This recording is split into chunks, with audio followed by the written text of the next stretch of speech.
Hello everyone, welcome back to my channel. Today we are diving into a super easy project, a fabric rose. First, cut a stripe of fabric.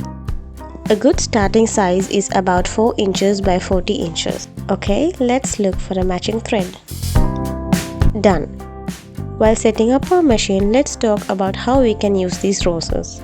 Imagine these roses covering the shoulder part, or decorating a sleeve cuff, or cascading down the bodice of a dress. Let me know your thoughts in the comments. Alright, and let's get started. Fold your fabric into two, right sides together. We are going to stitch a curve like this.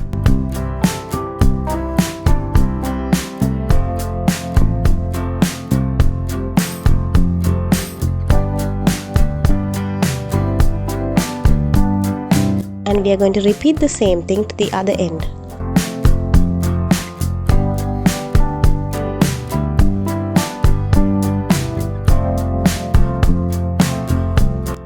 Then trim the excess fabric and turn both right side out.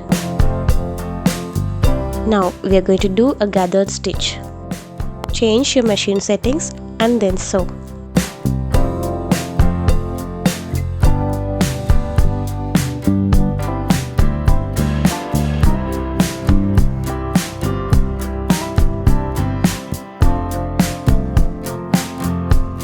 Now roll the gathered fabric and hand stitch as you go.